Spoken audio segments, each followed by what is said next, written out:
सबसे पहले भगवान भोलेनाथ के चरणों में प्रणाम करती हूँ, मेरा प्रणाम स्वीकार हो। आदिशक्ति माँ भवानी गौरा के चरणों में प्रणाम करती हूँ, मेरा प्रणाम स्वीकार हो। सभी देवी देवताओं के चरणों में प्रणाम करती हूँ, मेरा प्रणाम स्वीकार हो। आप सभी गुरु भाई गुरु बहनों के चरणों में प्रणाम करती हूँ, मेरा प्रणाम स्वीकार हो। गुरु भाई गुरु बहनों, आप लोगों के साथ से और आप लोगों के सपोर्ट से महादेव की कथा और शिव शिष्यों तक पहुंचती है। तो आप लोगों से हाथ जोड़ के निवेदन है कि आप लोग इस कार्य में हमारा साथ दें, हमारी मदद करें, ताकि महादेव की कथा सभी शिव भक्तों तक हम लोग पहुंचा सकें। देखिए, आज मैं कथा जो सुना रही हूं, ये भेदभाव पे है। क्या हम लोग 21वीं सदी में जी रहे हैं? हम लोग एक ही महादेव के हम लोग शिष्य हैं, एक ही गुरु के शिष्य हैं। हम लोग उस युग में जी रहे हैं जिसमें शिव की चर्चा चारों तरफ गुंजयमान है और हमारे शिव गुरु सबके हृदय में विराजित हो रहे हैं, सबके हृदय में बसे हुए हैं। हम लोग एक नए युग की कल्पना कर रहे हैं, उसमें जाति पाति भेदभाव ऐसा होना चाहिए।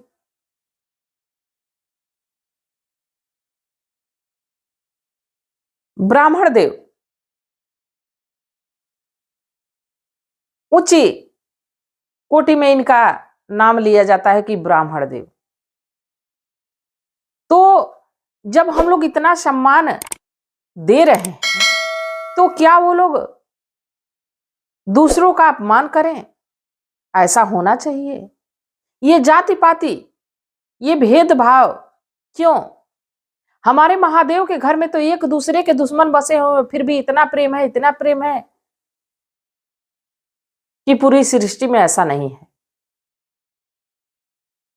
माता रानी के सिंह को देखिए, सामने बैल को देखिए, भगवान के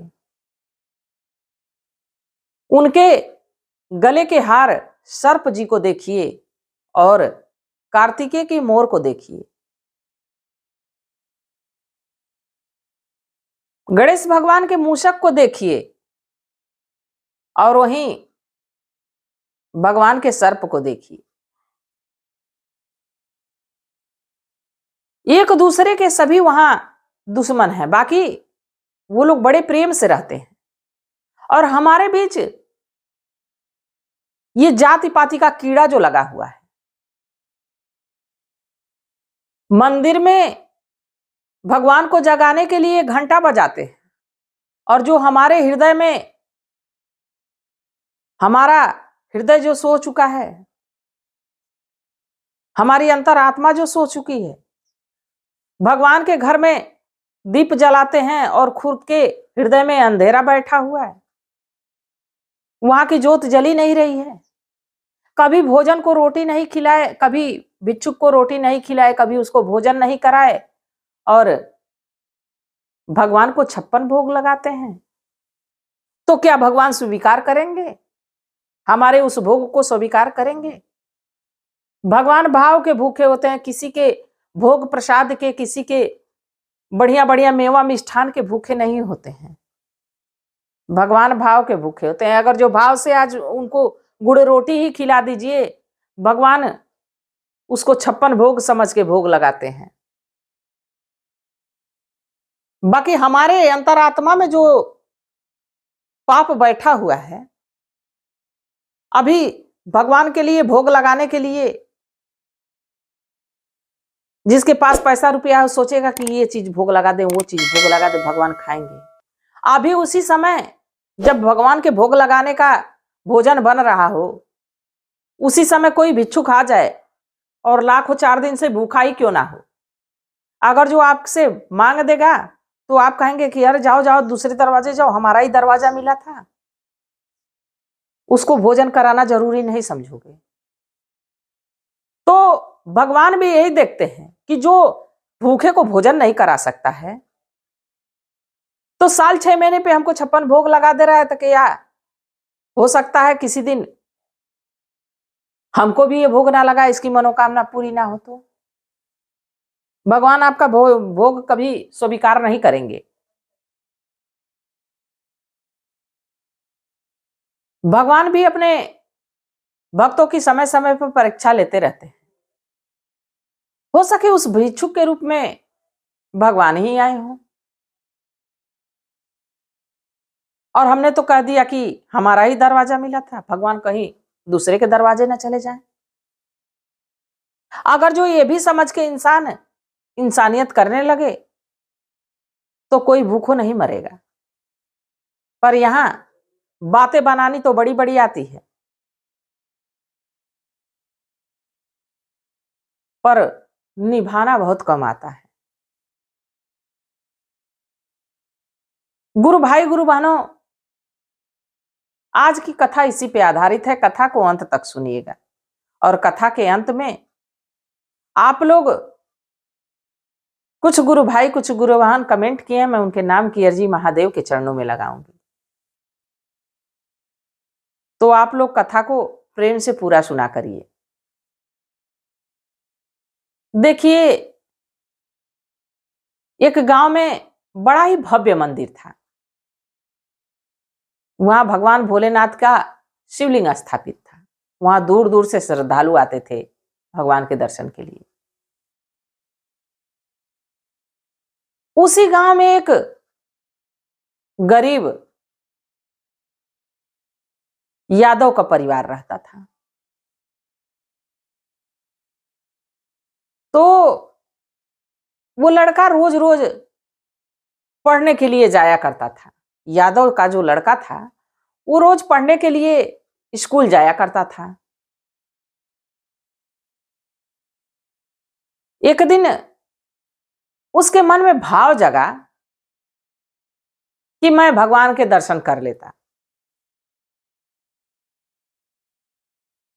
और जो मंदिर के पुजारी जी थे बड़े कड़े स्वभाव के थे, जल्दी मंदिर में किसी को प्रवेश नहीं करने देते थे। वो सोचते थे कि भगवान की देखरेख, भगवान का भोग प्रसाद मैं लगाता हूं, तो भगवान के समीप किसी को जाने नहीं देते थे, दूर से ही दर्शन करवाते थे। और यहां तक कि कोई छोटी बिरादरी का पहुंच जाता था उसको मंदिर परिसर के अंदर आने भी नहीं देते थे, ऐसे थे। गरीब दुखी अगर जो पहुंच जाता तो उसको अंदर आने नहीं देते थे। एक दिन उस लड़के के मन में भाव जगा कि मैं चलूं, भगवान के दर्शन कर लूं। गया, मंदिर के बाहर ही था, सोच रहा था कि भगवान का स्वरूप कैसा होगा, उनका रूप कैसा होगा। अब वो छोटा बच्चा था, नादान था, उसको यही समझ था कि जैसे हम लोग दिखते हैं वैसे ही भगवान भी दिखते होंगे। हम लोग तो गरीब हैं, तो हम लोगों का रहन सहन थोड़ा ठीक नहीं है, बाकी तो भगवान तो बहुत अमीर होंगे, क्योंकि उनकी पूजा तो इतने लोग करते हैं, बहुत अमीर होंगे और बहुत ही सज धज के रहते होंगे। उनकी एक कल्पना कर ली कि भगवान ऐसे दिखते होंगे। सोचा भगवान के दर्शन करके देखूं कि भगवान दिखते कैसे हैं। गया, मंदिर के गेट के सामने जब पहुंचा तब तक ब्राह्मण देव की नजर उस लड़के पे पड़ गई। ब्राह्मण देव रोक दी कि अरे अरे, कहां मंदिर में घुसे आ रहे हो। जानते ही थे कि निर्धन का लड़का है, फटा पुराना कपड़ा पहना है, मैला कुचैला पहना है, भगवान को अपवित्र कर देगा। आपने सुना है कभी कि भगवान को कोई अपवित्र करता है?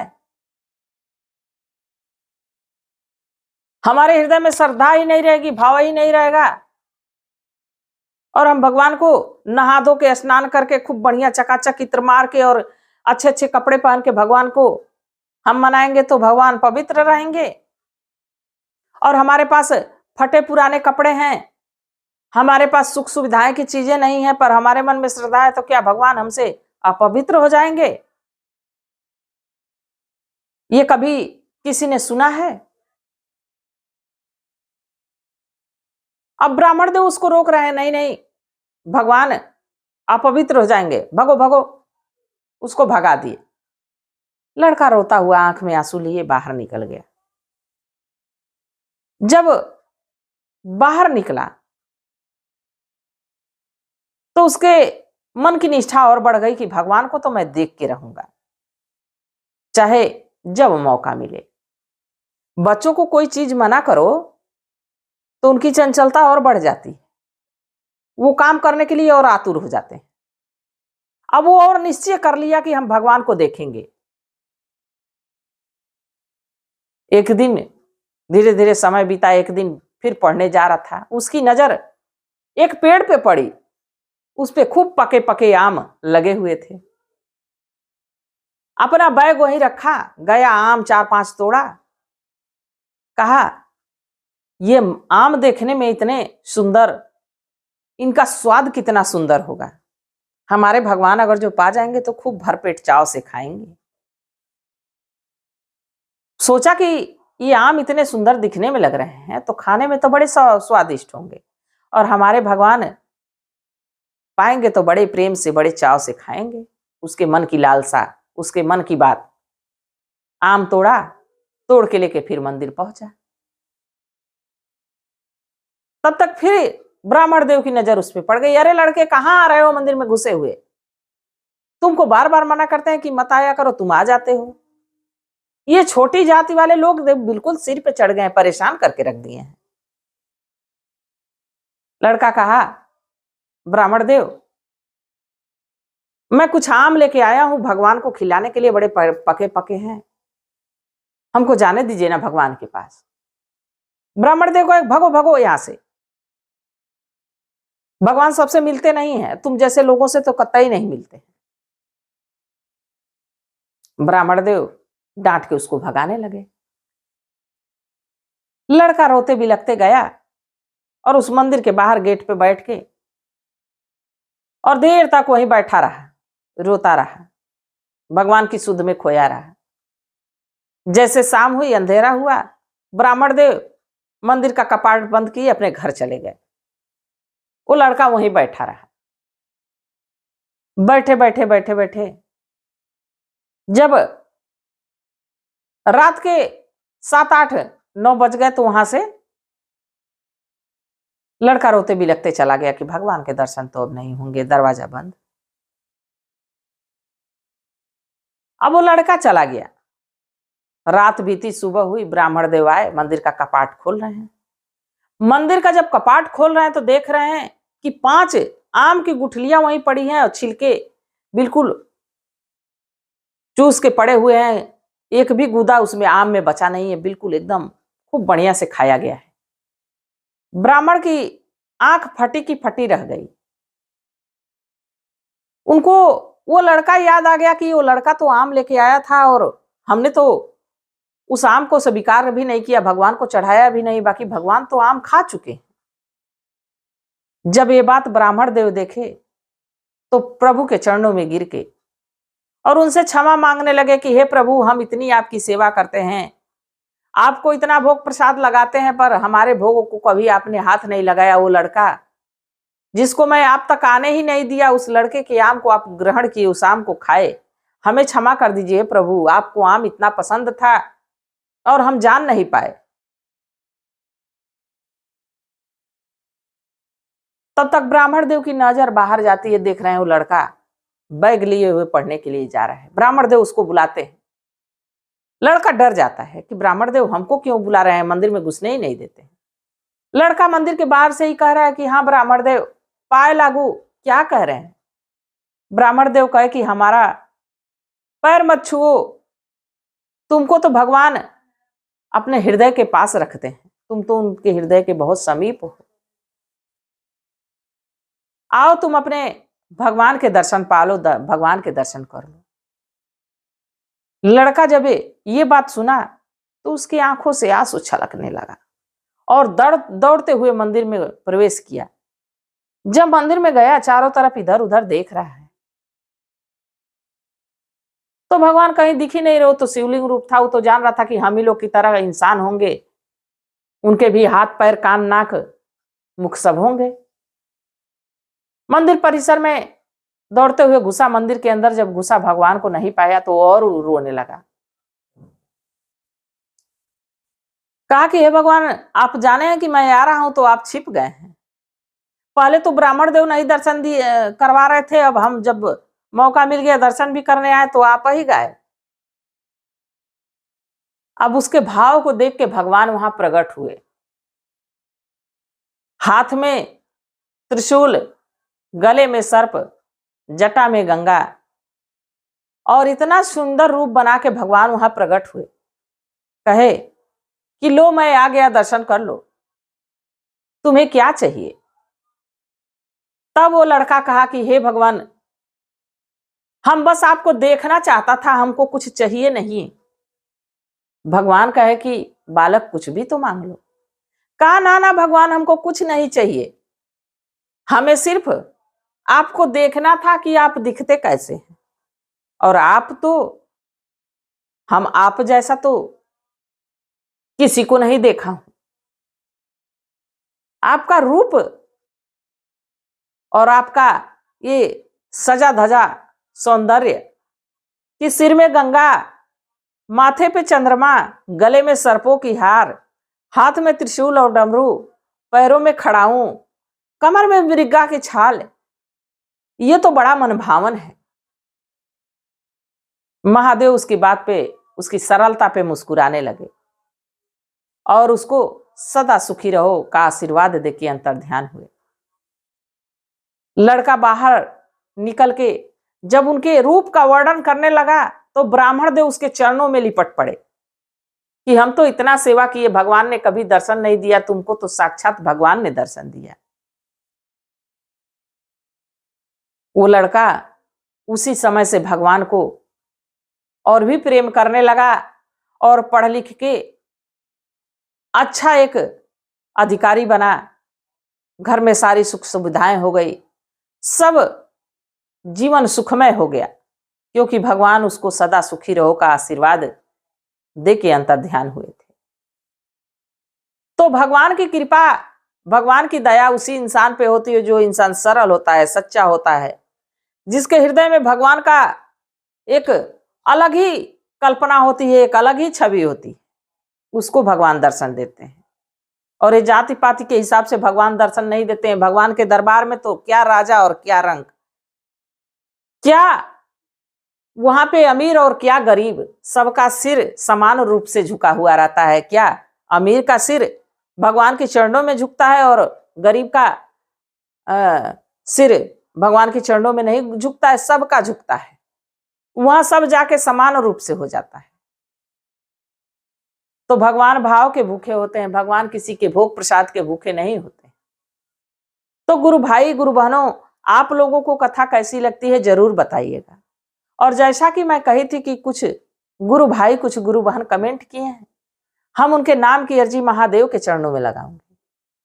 तो मिथिलेश गुरु भैया, कमेंट करने के लिए बहुत बहुत धन्यवाद। मैं महादेव से प्रार्थना करती हूँ कि हे भोलेनाथ, हे शिव गुरु, इन पर इनके पूरे परिवार पे अपनी दया दृष्टि बनाए रखिएगा, सदा इनको प्रसन्न रखिएगा। बलजीत कौर जी, गुरु बहना, कमेंट करने के लिए बहुत बहुत धन्यवाद। मैं महादेव से प्रार्थना करती हूँ कि हे भोलेनाथ, हे शिव गुरु, इन पर इनके पूरे परिवार पे अपनी दया दृष्टि बनाए रखिएगा, सदा इनको सुखी रखिएगा। माँ की बेटी, गुरु बहना, कमेंट करने के लिए बहुत बहुत धन्यवाद। मैं महादेव से प्रार्थना करती हूँ कि हे भोलेनाथ, हे शिव गुरु, इन पर इनके पूरे परिवार पे अपनी दया दृष्टि बनाए रखे, सदा इनको प्रसन्न रखें। और रविंदर पाल गुरु भैया, कमेंट करने के लिए बहुत बहुत धन्यवाद। मैं महादेव से प्रार्थना करती हूँ कि हे भोलेनाथ, हे शिव गुरु, इन पर इनके पूरे परिवार पे अपनी दया दृष्टि बनाए रखें, सदा इनको सुखी रखें। और एक हमारे सब्सक्राइबर हैं देवेंद्र, गुरु भैया, कमेंट करने के लिए बहुत बहुत धन्यवाद। मैं महादेव से प्रार्थना करती हूँ कि हे भोलेनाथ, हे शिव गुरु, इन पर इनके पूरे परिवार पे अपनी दया दृष्टि बनाए रखिए, सदा इनको प्रसन्न रखिए। और एक है इनोसेंट गर्ल। गुरु बहना कमेंट करने के लिए बहुत बहुत धन्यवाद। मैं महादेव से प्रार्थना करती हूँ कि हे भोलेनाथ, हे शिव गुरु, इन पर, इनके पूरे परिवार पे अपनी दया दृष्टि बनाए रखें। और जिन गुरु बहनों के नाम मैं नहीं ले सकी हूँ, अगली वीडियो में मैं उनके नाम की अर्जी महादेव के चरणों में लगाऊंगी। तो मैं ऐसे ही शिव कथा आप लोगों को सुनाती रहूं और आप लोग हमारा साथ इसी तरह देती रहिए। और मैं सभी के लिए महादेव से यही दया मांगती हूँ कि हे प्रभु, हे महादेव, हे शिव गुरु, सभी गुरु भाई, सभी गुरु बहनों पर अपनी दया दृष्टि बनाए रखें। इसी कामना के साथ हर हर महादेव।